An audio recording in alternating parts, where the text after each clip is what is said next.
도대체 왜 이렇게 아들과의 소통이 힘든 걸까? 그 이유는 간단하다.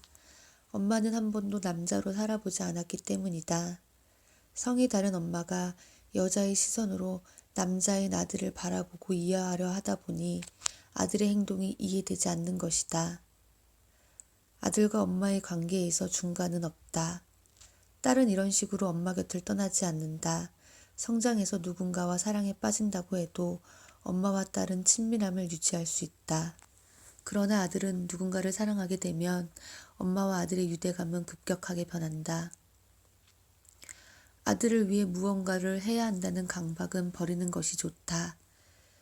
교육에 도움이 되는 것들을 구비하고 좋은 학교에 진학할 수 있도록 지원하고 건강한 먹기를 내놓는 것이 좋은 엄마라고 생각하지만 아들은 단지 엄마와 함께 있기를 원한다. 아들은 자신을 위해 더 많은 일을 하는 엄마를 바라지 않는다.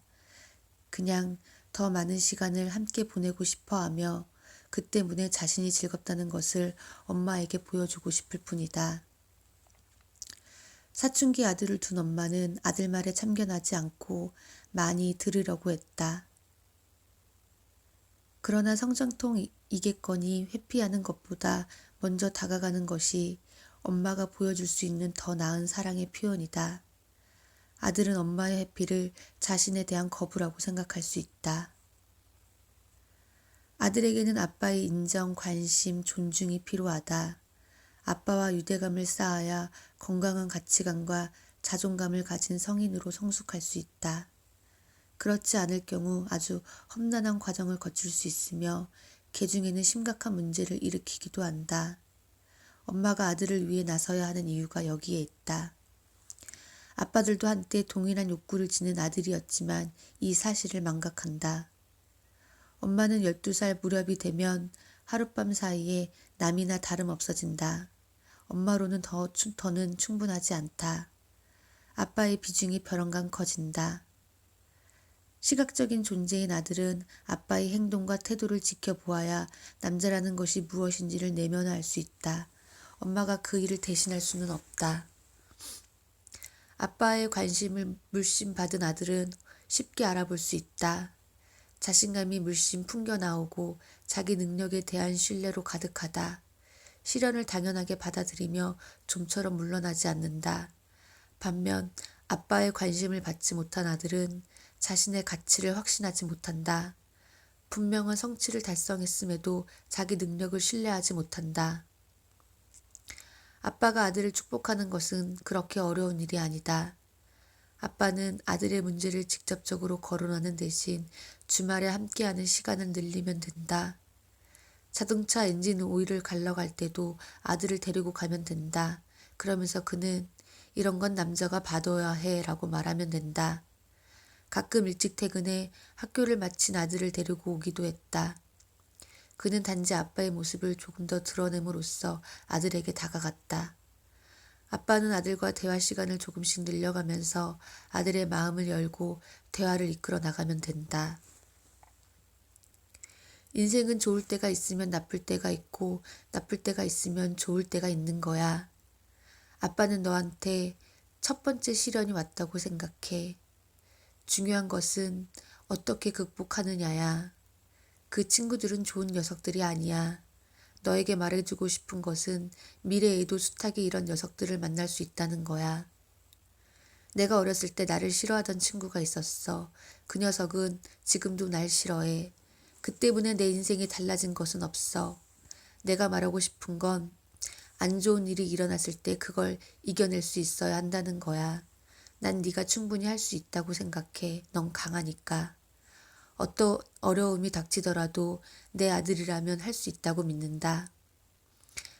아들은 아빠가 단지 자신을 자랑스러워한다는 이야기를 듣는 것만으로도 축복을 받는다. 아이 고유의 특성을 이해하고 존중해야 한다. 남들과 자주 비교되고 이렇게 못하는 것에 대한 비평을 들여온 아이는 항상 불안하고 낮은 자존감에 시달린다. 아들은 어릴 때부터 아빠가 어떤 반응을 보이는지 살피느라 온종일 세심한 주의를 기울인다.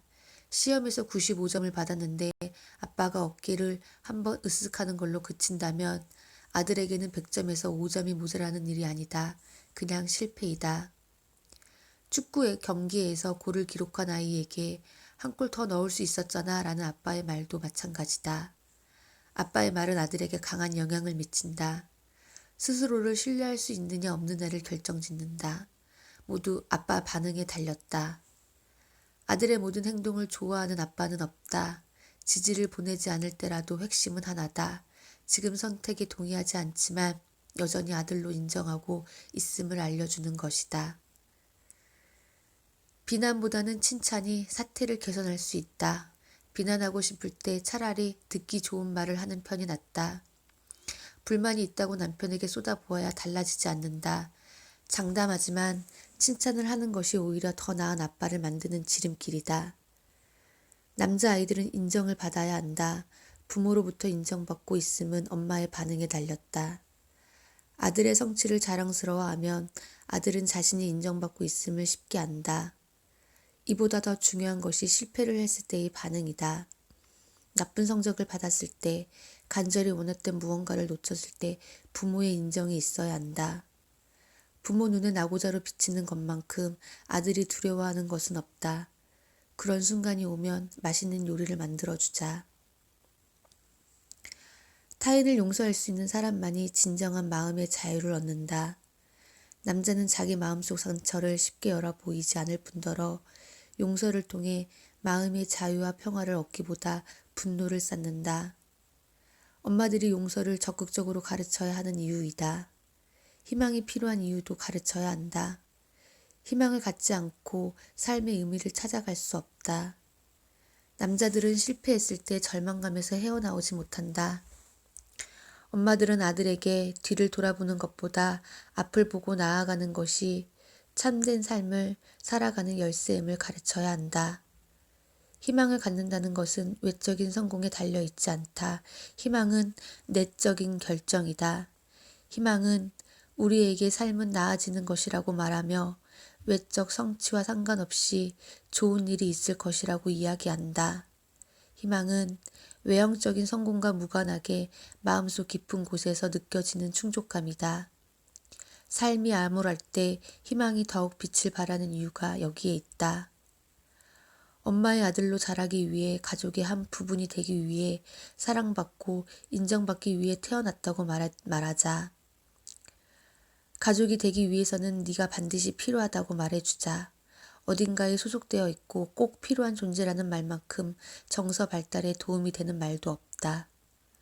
어떻게 해야 가족의 이뤄냄을 보여줄 수 있는지 가르치는 것도 잊어서는 안 된다. 생각을 함께 나누고 집안일을 도울 수 있도록 해야 한다. 모두 자기 의견을 말하고 의사결정 과정에 참여해야 한다. 하지만 우리가 감당할 수 없는 것을 원하거나 비논리적인 것을 원할 경우에는 부모가 직권으로 끼어들어야 한다.